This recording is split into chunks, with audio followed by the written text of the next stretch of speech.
अस्सलाम वालेकुम viewers, welcome to your channel. आज का जो टॉपिक हम डिस्कस करेंगे it is related to personality theories, जिसके अंदर हम बात करेंगे अबाउट अ सोशल साइकोलॉजिस्ट, जो कि बेसिकली सोशल पर्सपेक्टिव की एक किस्म के जो सबसे पहले आगाज़ के जो साइंटिस्ट थे या फ़िलासफ़र्स थे उनमें शामिल हैं। तो इनका नाम एडलर था और इन्होंने अपनी थ्योरी तकरीबन 1870 से लेके 1937 की दहाई के अंदर पेश की थी दुनिया के सामने, और इसमें मुख्तलिफ आइडियालॉजीज़ का इन्होंने ज़िक्र किया था। तो आज हम इसी को डिस्कस करेंगे। ये थ्योरी बीए बीएससी के बच्चों के लिए बहुत इंपॉर्टेंट है और एमए एमएससी के बच्चों के लिए भी बहुत ज़्यादा इंपॉर्टेंट है। यहाँ पे मैंने जो डिटेल्स इसमें डाली हैं वो ज़्यादातर मास्टर्स लेवल की हैं, बट बैचलर्स लेवल के बच्चे यानी बीएससी के बच्चे या बीएस के बच्चे भी इसको इस्तेमाल कर सकते हैं। तो स्टार्ट करते हैं। बिस्मिल्लाहिर्रहमानिर्रहीम। रब्बिज़िदनी। सबसे पहले मैं इंट्रोडक्शन की अगर बात करूँ तो Adler was considered as the pioneer among the social psychological perspective, क्योंकि जैसे कि मैंने आप लोगों को पहले बताया था, मतलब आगाज़ का जो दौर था तो उसमें जो फ़िलासफ़र शामिल थे ये उनमें थे, तो हम इनको एक किस्म का पायनियर कह सकते हैं हमारे सोशल साइकोलॉजिकल पर्सपेक्टिव या फिर थ्योरीज़ का। 20वीं सेंचुरी का जब आगाज़ हुआ था, बिल्कुल अर्ली एजेस थी उस टाइम, जो था इस थ्योरी को, इस पर्सपेक्टिव को इमर्ज किया गया। इससे पहले हमारा साइको एनालिसिस और यूंग वगैरह ही एज रूल आउट करे थे। सोशल पर्सपेक्टिव पे एज सच कोई अंडरलाइन बात वगैरह नहीं की गई थी, तो इसीलिए इस थ्योरी का हम कह सकते हैं कि जो बेस लाइन थी वो यहाँ से ही स्टार्ट हुई थी। अगर हम एडलर के बारे में देखें तो उनकी थ्योरी के अंदर इंडिविजुअल को काफ़ी ज़्यादा एक रिस्पेक्ट दी हुई है, तो इसको हम कह सकते हैं it's a kind of humanistic perspective, जहाँ पे ह्यूमन की क्वालिटीज़ को ज़्यादा जो है वो एलेबोरेट और एक्सप्लेन करके जो है वो बयान किया हुआ है, और उसके हिसाब से सारी मुख्तलिफ जो बातें हैं, मुख्तलिफ चीज़ें जो हैं वो जो है नुमाया या ज़ाहिर की गई हैं। फर्दर आते हैं about the main concept which is the personality theory. तो फ्राइड का अगर हम कंसेप्ट देखें और इसके साथ कंपेयर करें तो फ्राइड और यूंग का जो कंसेप्ट था it is related to the universal conflicts that are common to all human beings, जबकि जो एडलर का कॉन्सेप्ट है उसने इंडिविजुअलिटी के ऊपर ज़्यादा फोकस किया। तो हम देख सकते हैं कि ये एक इडियोग्राफिक अप्रोच भी है, क्योंकि इसमें इंडिविजुअल के ऊपर उसके जो अंडरलाइन फीचर्स होते हैं उसके ऊपर ज़्यादा गुफ्तगू की गई है, ज़्यादा बात की गई है। तो एडलर ने बेसिकली हाईलाइट किए थे ज़्यादातर हमारे जो ऐसी क्वालिटीज़ जो कि इंडिविजुअलिटी लाती हैं, यूनिकनेस लेकर आती हैं डिफरेंट इंडिविजुअल्स के दरमियान, और इसी वजह से हम इस थ्योरी को the theory of individual psychology भी कहते हैं, एक अल्टरनेटिव नेम के तौर पे। प्राइमरी जो ट्रेनिंग थी इनकी वो मेडिसिन से रिलेटेड थी, इसी वजह से इनकी थ्योरी के अंदर जो एक एबनॉर्मल साइकोलॉजी का एक फील्ड या एक टच है वो काफ़ी ज़्यादा हमें देखने को मिलता है। इन्होंने बात की थी about the social urges. They emphasise the nature of an individual and focus on the social urges. Social urges के अंदर हमारी डिफरेंट सोशल इंटरेस्ट आ सकते हैं, हमारे सोशल बिहेवियर्स आ सकते हैं, सोशल एक्टिविटीज़ आ सकते हैं, ये सब शामिल होते हैं। सोशल टेंडेंसी इवन के और बाकी जितने भी हमारे सोशल बिहेवियर्स होते हैं वो सब इसके अंदर शामिल हैं, इसी थ्योरी के अंदर डिस्कस किए गए हैं। उन्होंने कहा था कि जब ह्यूमन बीइंग पैदा होता है तो उसके अंदर एक सोशल कैपेसिटी मौजूद होती है, सोशल इंटरेस्ट मौजूद होता है, उसी की वजह से वो अपने गिरदो नवा के लोगों के साथ इंटरेक्ट करता है। लाइक जब बच्चा पैदा होता है तो वो नर्स के साथ, अपने मदर के साथ, फादर के साथ, अपने सिबलिंग्स के साथ, इसके अलावा अपनी फैमिली के अंदर डिफरेंट जो लोग होते हैं, डिफरेंट रिलेटिव्स होते हैं, उनके साथ जो है वो रिएक्ट करता है जब उनकी गोद में जाता है, जबकि वो सिर्फ शायद बेशक 1 दिन या 2 दिन का हो, तो उस टाइम भी वो एक सेंस ऑफ सिक्योरिटी फील कर रहा होता है उनके लैब के अंदर जाके। और ये सारा क्या है, ये उसका बेसिकली सोशल इंटरेस्ट ही था जो उसके अंदर इन बॉर्न था, और जैसे जैसे एक बच्चा बड़ा होता जाता है तो ये सोशल इंटरेस्ट भी बढ़ता जाता है और उसके हिसाब से डिफरेंट किस्म के जो उसके बिहेवियर्स होते हैं वो प्रमोट होना शुरू हो जाते हैं।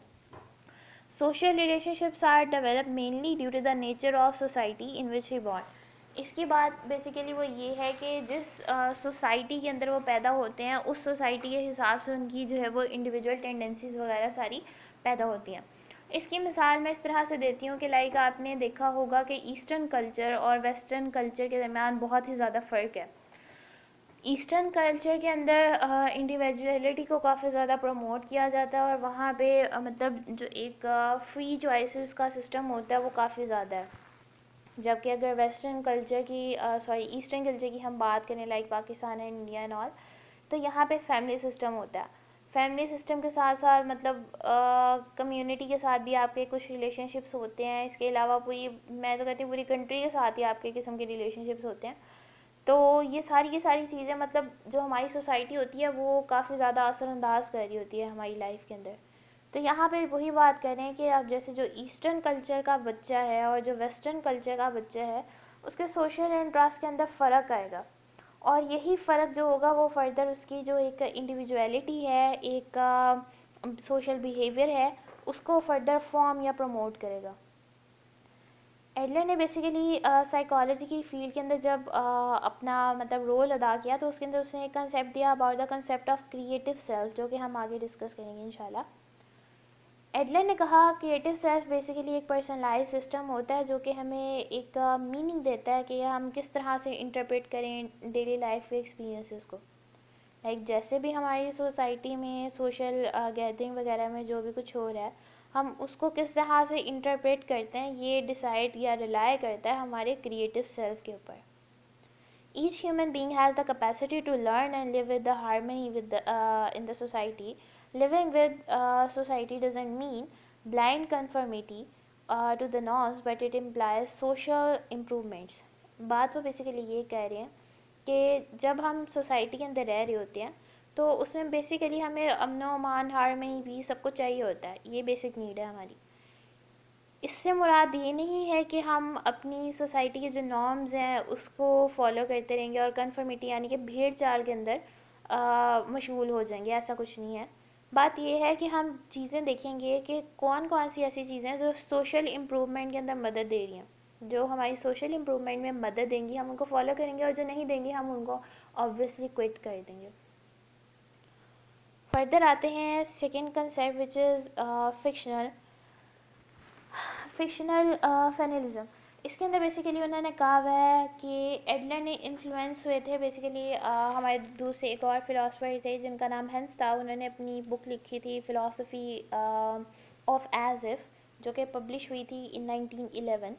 इस बुक के अंदर उन्होंने डिफरेंट किस्म की मतलब बातें की थी जो कि रिलाई कर रही थी इक्वालिटी के ऊपर, मतलब, और इसके साथ साथ फिक्शन एज एन आइडिया के ऊपर, इसके अलावा इक्विवेलेंस इन रियलिटी के ऊपर। मतलब इस तरह के सब्जेक्ट के अंदर जो है ना वो बेसिकली बातें कर रहे थे। इससे वो काफ़ी ज़्यादा इंस्पायर हुए और उन्होंने अपनी थ्योरी के अंदर ये जो कॉन्सेप्ट था फिक्शनलिज्म का, ये जो है वो इंट्रोड्यूस करवा दिया।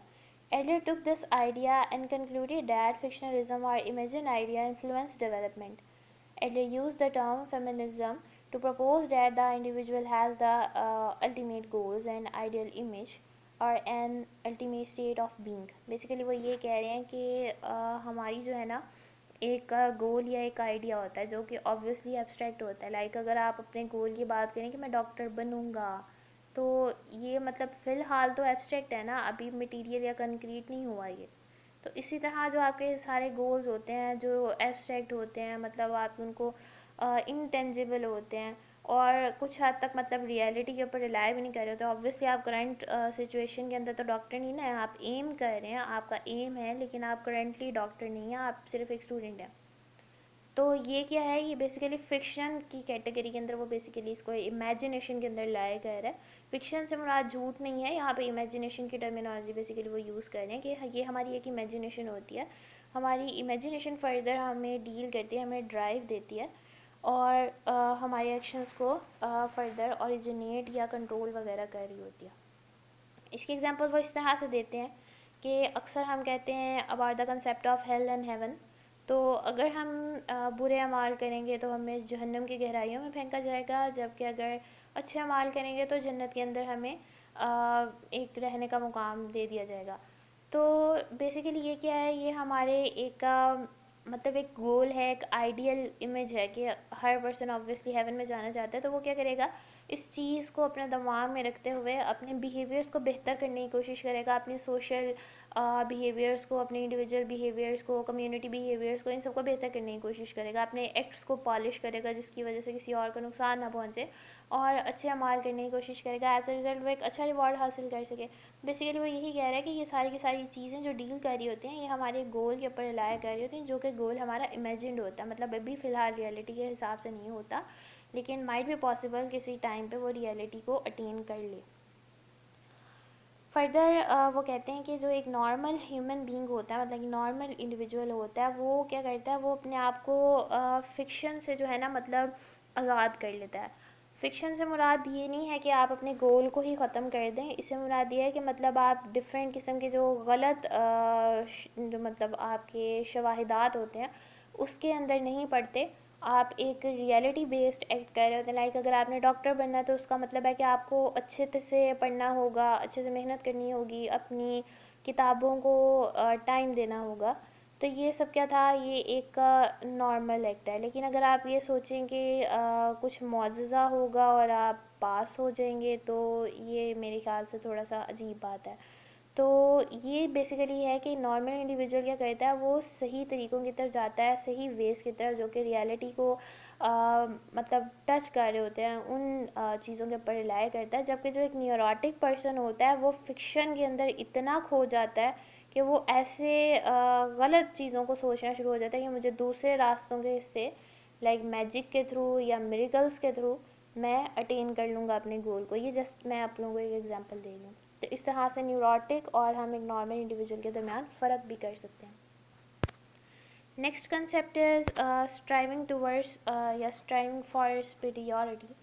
तो बेसिकली वो ये कहते हैं कि जब हम पैदा होते हैं ना, तो हमारी ऑब्वियसली जो सारी की सारी नीड्स होती हैं वो हम खुद से पूरी नहीं कर रहे होते, उसके लिए हम डिपेंड कर रहे होते हैं किसी और के ऊपर। तो ये जो है ना एक किस्म का इन्फीरियॉरिटी कॉम्प्लेक्स लेकर आता है हमारे अंदर।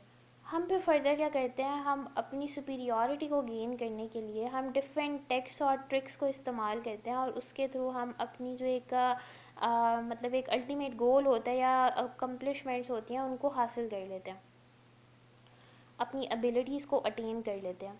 और इससे मुराद ये है कि हम परफेक्शनिज्म की तरफ जा रहे होते हैं।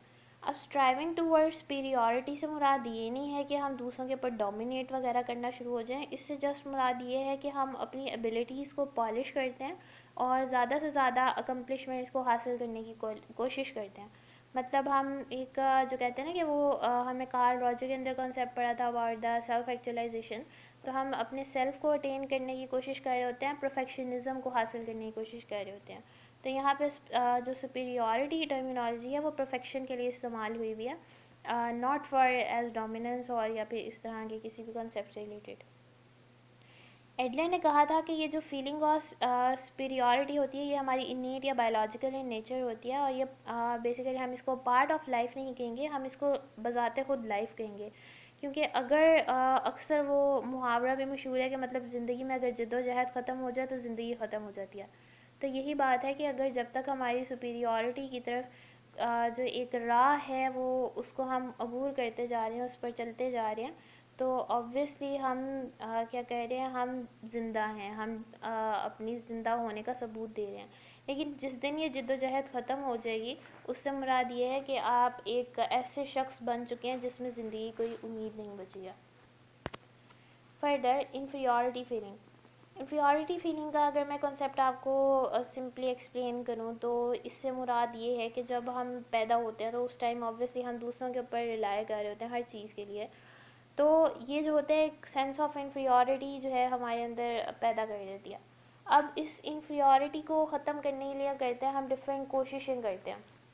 ये इन्फीरियॉरिटी फीलिंग एक ड्राइव के तौर पे एक्ट करती है, और ये ड्राइव फर्दर हमारी मोटिवेशन के तौर पे एक्ट करता है, और हमारे जो बिहेवियर्स होते हैं उनको हासिल करने के लिए हमारे, या फिर जो हमारे गोल्स होते हैं उसको अचीव करने के लिए, गोल ऑब्वियसली सुपीरियॉरिटी जो है उसको अटेन करने के लिए हम कोशिशों के अंदर लग जाते हैं। और इसी कोशिश के थ्रू हम फिर फर्दर अपने सेल्फ को भी अटेन कर लेते हैं, अपनी वीकनेसेस को ख़त्म करते हैं, और इसके साथ साथ अपनी मतलब एक जो ग्रोथ होती है उसको जारी रखते हैं, कंटिन्यूस रखते हैं, और डिफरेंट चीज़ों को हासिल करने के बाद हम अपनी ये जो इन्फीरियॉरिटी का एक कॉम्प्लेक्स आ जाता है उसको ख़त्म कर लेते हैं। Adler suggested that inferiority complex could be traced to three sources. तीन sources के थ्रू हम जो है इसको ट्रेस कर सकते हैं. First one is the childhood, second one is the organ inferiority and third one is spoiling and neglection. पहला है चाइल्डहुड. चाइल्डहुड के अंदर बेसिकली ये सारी चीज़ें होती हैं. पहली है ऑर्गेनल इन्फीरियरिटी. इससे मुराद ये है कि हम क्या जब छोटे होते हैं ऑब्वियसली हमारे साइज़ काफ़ी कम होता है as compare to our father and mother.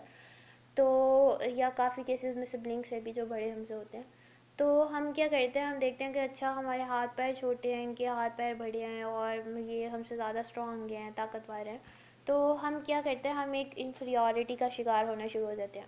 अगर हम इसमें फ्राइड के कॉन्सेप्ट को एज अ मतलब कॉन्सेप्ट क्लैरिटी के लिए मदद देने की कोशिश करें तो फ्राइड के कॉन्सेप्ट के अंदर हमने पढ़ा था about the concept of Oedipus and Electra complexes, जिसके अंदर पीनस के साइज़ और पीनस के होने या ना होने की वजह से कॉम्प्लेक्सेस आते हैं. लाइक लड़कियों के अंदर पीनस नहीं है तो उनमें इलेक्ट्रा कॉम्प्लेक्सेस आते हैं, जबकि लड़कों के अंदर उनके फादर का जो बॉडी साइज़ है, हाइट वगैरह, पीनस वगैरह, ये सब जो है मतलब एज़ कम्पेयर टू हिम बच्चे की निस्बत काफ़ी ज़्यादा स्ट्रॉन्ग है वो. तो ये क्या है, एक इन्फीरियरिटी कॉम्प्लेक्स आना शुरू हो जाता है जिसकी वजह से बच्चे को अपने फादर से थोड़ा एक डर भी लगना शुरू हो जाता है और उनसे एक मुकाबला भी वो स्टार्ट कर देता है. तो यही जो एडलर का जो कंसेप्ट है वो भी इससे कुछ हद तक मिलता जुलता है, कुछ हद तक, लेकिन इन दोनों कंसेप्ट को हम मिला नहीं सकते. उसका कहने का मतलब यही है कि जब हम पैदा होते हैं तो उस वक्त हमारे जिस्म के हिस्से बहुत ज़्यादा छोटे होते हैं जो हमारी इन्फीरियरिटी फीलिंग को डेवलप करते हैं. इसको फिर हम जैसे जैसे बड़े होते हैं अपना मतलब ग्रोथ वगैरह अटेन करते हैं, इसके साथ साथ एफर्ट्स लगाते हैं, तो इसके थ्रू जो है हम इसको ख़त्म कर लेते हैं इन्फीरियरिटी फीलिंग को. काफ़ी दफ़ा आपने लोगों ने देखा होगा कि बच्चे जब छोटे होते हैं वो काफ़ी ज़्यादा एथलेटिक होते हैं, गेम्स वगैरह में काफ़ी ज़्यादा पार्ट लेते हैं, स्कूल के अंदर भी अगर गेम्स हो रही है तो उसमें पार्ट लेते हैं. तो ये क्या है, ये बेसिकली अपने मतलब जो एथलेटिक बिहेवियर है उससे अपनी इन्फीरियरिटी को कम करने की कोशिश कर रहे होते हैं. ये बेसिकली एक वे है उनका. फर्दर आता है स्पॉइलिंग. स्पॉइलिंग से मुराद ये है कि मतलब अगर हम बच्चे को बहुत ही ज़्यादा हाथों का छाला एक किस्म का बना लें तो उसके बाद जब वो ऑब्वियसली सोशल गैदरिंग में जाएगा, लाइक हमने बचपन में उसे बहुत ही ज़्यादा पैम्पर किया और जब वो स्कूल के अंदर जाएगा तो टीचर उसे उस तरह तो तवज्जो नहीं देगी जिस तरह माँ बाप देते हैं. तो उसमें क्या होगी कि सेंस ऑफ वर्थलेसनेस आना शुरू हो जाएगी, डिसअपॉइंटमेंट आना शुरू हो जाएगी कि मैं इतना मतलब वर्थी नहीं हूँ कि टीचर मुझे सही तरह से दें या मेरे दोस्त सिर्फ मेरी ही बातें करें. तो इस तरह से भी एक सेंस ऑफ इन्फीरियरिटी पैदा होना शुरू हो जाती है. Third one is neglection. Neglection के अंदर क्या होता है कि मतलब बच्चे के माँ बाप ही उसको तवज्जो नहीं देते, जिसकी वजह से जो बच्चा है उसको लगता है कि मैं मतलब इस काबिल नहीं हूँ कि मुझे ज़्यादा ध्यान दिया जाए, और उसके रिज़ल्ट में एक सेंस ऑफ इन्फीरियरिटी भी आना शुरू हो जाती है बच्चों में. Next concept is about the style of life. Style of life से मुराद बेसिकली ये है कि वो सारे के सारे तरीके जिसके थ्रू हम अपनी सुपीरियरिटी को गेन कर सकें. इसमें हमारे डिफरेंट बिहेवियरल पैटर्न्स इंक्लूड होते हैं जिसके अंदर हमारी लाइक डिफरेंट तरीके आते हैं जिसके थ्रू हम अपना जो गोल होता है उसको अटेन करते हैं, और इसके थ्रू हमें जो एक यूनिकनेस का या फिर एक डिस्टिंक्टिव पैटर्न या कैरेक्टरिस्टिक्स, बिहेवियर्स एंड हैबिट्स ये सारी पैदा होना शुरू हो जाती हैं. एक जो इंडिविजुअल का स्टाइल ऑफ लाइफ है यही डिटरमाइन करता है कि उसकी पर्सनैलिटी कैसी होगी, यही डिटरमाइन करता है अबाउट हिज इंडिविजुअलिटी, और यही डिटरमाइन करता है कि वो अपने बिहेवियर्स को किस तरह से परफॉर्म करेगा. फर्दर वो ये कहते हैं कि इन्फेंट्स जब पैदा होते हैं तो उसमें feeling of inferiority as compare too early ages थोड़ी कम होती है, क्योंकि ऑब्वियसली उस टाइम हमें ऐसा जितना होश भी नहीं होता, और छोटे बच्चों को इन चीज़ों के बारे में मतलब इन्फीरियरिटी फीलिंग इस तरह से होती है कि उनके माइंड के अंदर ये चीज़ें याद तो रह जाती हैं, बट एज सच वो उस टाइम इसको फील नहीं कर रहे होते. लेकिन जब वो बड़े होते हैं और थोड़ा सा मतलब अटेन कर लेते हैं, कुछ एजेस के हो जाते हैं, लाइक एज ऑफ 4 के अंदर चले जाते हैं, तो वहाँ पे उनके अंदर जो है ना मतलब एक यूनिक स्टाइल ऑफ लाइफ का जो एक स्कोप होता है वो पैदा होना शुरू हो जाता है. इसीलिए कहा जाता है कि जब बच्चे छोटी उम्र में हों तो उनको ज़्यादा से ज़्यादा चीज़ें सिखाने की कोशिश की जाए, क्योंकि उनकी जो मेंटल ग्रोथ होती है वो इन एजेस के अंदर बहुत ज़्यादा ज़रूरी होती है. अगर आप अपने बच्चे को इन एजेस के अंदर निगलेक्ट करते हैं, इससे मुराद ये नहीं है कि आप अपनी जॉब्स वगैरह छोड़ दें, लेकिन अगर आप अपनी जॉब से आने के बाद अपने बच्चे को निगलेक्ट करते हैं तो ये बहुत ड्रास्टिक इफ़ेक्ट डालता है उसकी पर्सनैलिटी के फॉर्मेशन में और उसकी अफेक्शन के अंदर, और फिर वो फर्दर होके जो एक केयर का फिनोमेना आ रहा होता है वो काफ़ी ज़्यादा कम हो जाता है बच्चों में। फर्दर हम देखते हैं कि डिफरेंट लाइफ और स्टाइल के बारे में उन्होंने बात की है। 4 स्टाइल ऑफ लाइफ बेसिकली बताया। First one is the dominant और द रूलिंग टाइप, जिसके अंदर हाई सोशल एक्टिविटीज़ होती हैं जबकि जो सोशल इंटरेस्ट होता है वो काफ़ी ज़्यादा कम होता है। Is not so good type, ये काफ़ी अच्छी टाइप नहीं है। Second one is the getting type. Getting type हम कह सकते हैं कि इन्फीरियर या सबमिसिव टाइप है। पहली डोमिनेंट टाइप, ये सबमिसिव टाइप है। इसके अंदर ये कह रहे होते हैं बच्चे रिलाय कर रहे होते हैं दूसरों के ऊपर, या जो भी पर्सनैलिटी वाला इंडिविजुअल है, बच्चे ही नहीं एडल्ट भी रिलाय कर रहे होते हैं दूसरों पे, जो हमें दे दे सो दे दे, जो नहीं देता वो ना दे। Third one is the avoidant type, जिसके अंदर मतलब प्रॉब्लम आ रही होती है, डिफरेंट लाइफ के डिफरेंट इश्यूज़ वगैरह काफ़ी आने शुरू हो जाते हैं इस तरह के इंडिविजुअल को। फर्दर इसके साथ साथ उनकी जो कोपिंग स्किल्स होती हैं वो भी काफ़ी ज़्यादा ख़राब होती हैं। और अगर कोई ऐसा पर्सन है जिसको अवॉइडेंट टाइप हैं, जो मतलब लोगों के साथ ज़्यादा घुलते मिलते नहीं हैं, उनके साथ एंग्जाइटी फील करते हैं लोगों के साथ घुलने मिलने में, तो मेरी पर्सनल रिकमेंडेशन है कि आप किसी काउंसलिंग साइकोलॉजिस्ट के पास जाएँ ज़रूर थेरेपी के लिए। Third one is the social useful, ये सबसे ज़्यादा अच्छी टाइप है। ये क्या करते हैं, ये अपने आप को, अपनी नीड्स को भी पूरा करते हैं इस तरह के लोगों को नुकसान ना हो। फर्दर ये दूसरों का भी ख्याल रखते हैं कि दूसरों की भी नीड्स उनके तवज्जुह से पूरी हो सके। मतलब अगर हम इस्लाम के कॉन्सेप्ट से बात करें तो ये ऐसे लोग होते हैं जो कि सब्र शुक्र करते हैं और इसके साथ साथ काफ़ी ज़्यादा सदका करते हैं, लोगों की मदद करते हैं, इमदाद करते हैं, पैसे के थ्रू भी, ज़ुबान से भी, अच्छे अल्फाज बोल कर भी, और इसके साथ साथ काफ़ी दफ़ा उनको इमोशनल सपोर्ट दे के भी। तो मेरे ख्याल से जो एक बेस्ट टाइप होती है ना वो सोशल यूज़फुल जो टाइप है ना वही होगी। Next concept is about the creative power of the self. Creative power of the self के अंदर हमारी बेसिकली बात की हुई है as the concept of individuality की, कि हम किस तरह से अपना स्टाइल ऑफ लाइफ को एक किस्म का एक अडॉप्ट करते हैं, जिसके बाद हम अपनी एक जो क्रिएटिविटी होती है उसको अटेन कर लेते हैं।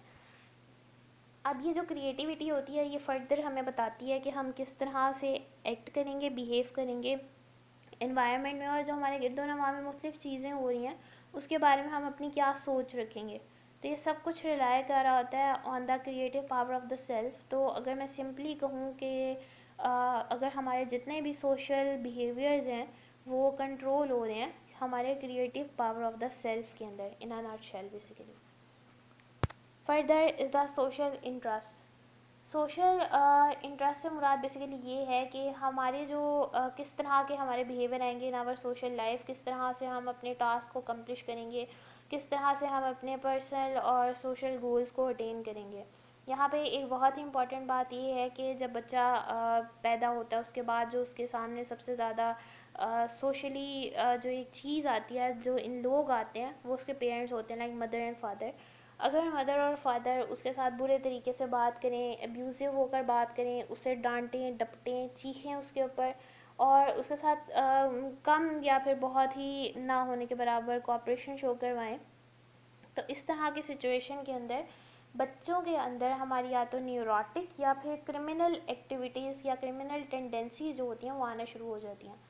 तो इसलिए इस चीज़ का काफ़ी ज़्यादा ख्याल रखना चाहिए कि जब आप अपने बच्चे से बात कर रहे हो तो उस टाइम आप हार्श होकर उससे बात ना ही करें तो बेहतर है, क्योंकि अगर आप उससे हार्श होकर बात करेंगे तो ऑब्वियसली उसके बिहेवियर और उसकी पर्सनैलिटी की फॉर्मेशन पर बहुत ही बुरा असर पड़ेगा। Second one is the order of the birth. Order of birth से मुराद बेसिकली ये है कि बेशक हम लोग एक ही ख़ानदान के अंदर एक ही माँ बाप की औलाद होते हैं, डिफरेंट सिबलिंग्स, लेकिन उनकी जो मतलब नंबर होता है, मतलब जिस पोजीशन पे वो होते हैं वो बहुत ज़्यादा डिफरेंट होती है एक दूसरे से। इसकी एग्जांपल वो ये देता है कि एनवायरनमेंट बेसिकली सेम है सब हर बच्चों की, लाइक एक 3 बच्चे हैं घर के अंदर, तीनों की एनवायरनमेंट सेम है, पेरेंट्स सेम है, लेकिन फिर भी उनका जो पेरेंट्स का रवैया होगा एक दूसरे से यानी एक बच्चे से मुख्तलिफ होगा और दूसरे बच्चे से मुख्तलिफ होगा। तो अगर हम बात करें अबाउट द फर्स्ट चाइल्ड, तो पहला चाइल्ड जो होता है उसको काफ़ी ज़्यादा तवज्जो दी जाती है, मतलब उस पर हर तरह के ध्यान दिया जाता है, उसके साथ काफ़ी ज़्यादा स्ट्रिक्ट बिहेवियर भी रखा जाता है, जिसकी वजह से उसमें मतलब एक रिजिडिटी भी आ जाती है और वो काफ़ी ज़्यादा सोफिस्टिकेटेड होते हैं as compare to the second and third one. और ये बच्चे मतलब एक किस्म के डोमिनेटिंग टाइप भी होते हैं, अगर उनके सिबलिंग्स हों, मतलब नीचे अगर उनके और भी बहन भाई हों तो डोमिनेटिंग टाइप होते हैं ये लोग। और इसके साथ साथ इनके अंदर काफ़ी ज़्यादा इनसिक्योरिटी जो होती है ना, वो अगली आने वाली ज़िंदगी में काफ़ी ज़्यादा होती है। वो इसी वजह से होती है कि क्योंकि जब ये छोटे होते हैं तो ये एज़ सच इनकी जितनी मतलब पहले तो वो जो दी जाती थी उतनी बाद में नहीं देते माँ बाप, तो एज अ रिज़ल्ट इनके अंदर मतलब जो इनसिक्योरिटीज़ होती हैं वो काफ़ी ज़्यादा बढ़ जाती हैं जब वो फर्दर अपनी मैरिड लाइफ या फिर किसी भी रिलेशनशिप वगैरह के अंदर जाते हैं। Further is the concept of second born child. तो इनकी काफ़ी ज़्यादा यूनिक पोजीशन होती है। अगर तो ये मिडिल चाइल्ड हैं तो इनके अंदर काफ़ी ज़्यादा मतलब एक किस्म का कहते हैं कि लाइक वो काफ़ी ज़्यादा रिस्पॉन्सिबल होते हैं, थोड़े से खामोश होते हैं, इंट्रोवर्ड होते हैं और मतलब काफ़ी रिलैक्स्ड टाइप होते हैं और ये काफ़ी क्रिएटिव भी होते हैं। एडलर बजाते खुद भी मिडिल चाइल्ड था, तो उसने मतलब एक किस्म का मेरे ख्याल से बाइस्ड बिहेवियर शो करवाया था इस सिस्टम में। और मतलब काफ़ी ज़्यादा उसने बढ़ा चढ़ा के बोला कि जो सबसे ज़्यादा छोटे बच्चे होते हैं, मतलब दरमियानी बच्चे जो होते हैं वो काफ़ी ज़्यादा रिस्पॉन्सिबल और इस तरह के, और बाकी जो जितने भी स्टाफ्स हैं वो सारे बयान किए। उसके बाद आते हैं द लास्ट वन, जो सबसे छोटे वाले बच्चे होते हैं। वो सबसे छोटे जो होते हैं वो काफ़ी ज़्यादा मतलब चेरी होते हैं, इनको ज़्यादा काफ़ी ज़्यादा प्यार मिला होता है, तो ये इरिस्पॉन्सिबल भी बहुत होते हैं। इनके अगर हम बात करें लाइक ये हमेशा काफ़ी ज़्यादा रिबेलियस होते हैं और कम्पिटिटिव होते हैं और इसके साथ साथ ये काफ़ी गलत हरकतें भी कर देते हैं, जिसकी वजह से इनको फर्दर आगे जाकर मसले होते हैं, अपनी फैमिली के लिए भी काफ़ी ज़्यादा मसले करते हैं, ज़्यादातर एक्सट्रोवर्ट होते हैं। Next the concept of view of psychopathology. तो अगर हम साइकोपैथोलॉजी की बात करें तो इसमें यही बात है कि creative power of the self की, अगर तो हमारा सेल्फ सही तरह से नहीं बना तो ये फर्दर पैथोलॉजिकल इश्यूज आएंगे। Second one is the social interest. अगर बचपन में सही तरह से परवरिश नहीं की गई तो neurotic and criminal behaviour originate होने का बहुत ही ज़्यादा चांस होता है। अगर इंफीरियॉरिटी कॉम्प्लेक्स को बचपन से ही कोप ना किया जाए तो ये बड़े होकर डिप्रेशन भी कॉज कर सकता है। और इसके साथ साथ हम देखते हैं कि हम डिफरेंट किस्म के तरीके भी इस्तेमाल करते हैं अपने आप को इंफीरियॉरिटी से बचाने के लिए। लाइक अगर हम फ्रॉइड के कॉन्सेप्ट की बात करें तो ऑफ द रिकॉर्ड हम कहते हैं कि उसमें जो जितने भी डिफेंस मैकेनिज्म थे वो एडलर की थ्योरी में एक किस्म के सेफ गार्ड के नाम से मशहूर हैं, लाइक प्रोजेक्शन एंड ऑल। और इसके थ्रू हम जो गिल्ट वगैरह के जितने भी नेगेटिव एक किस्म की सोचें आ रही होती हैं उससे अपने आप को बचा सकते हैं। तो एंड करते हैं आज की वीडियो को। काइंडली मेरे चैनल को सब्सक्राइब कर दीजिए, वीडियोस को ज़्यादा से ज़्यादा शेयर करें, क्योंकि आप लोगों का जो मतलब एक बटन दबाना है ना, उससे एक किस्म के मेरे जो यूट्यूब चैनल की ज़िंदगी है ना वो मुनहसर कर दिया। तो प्लीज़ मेरी मदद करें इस कम्युनिटी में सर्वाइव करने की, प्लीज़ मेरी हेल्प करें ग्रो करने की। मैं रिक्वेस्ट करती हूँ कि काइंडली मेरे चैनल का जो टारगेट है फ़िलहाल 1K का, वो एटलीस्ट पूरा करवा दें और 4K का जो वॉच आ रहा है वो भी पूरा कर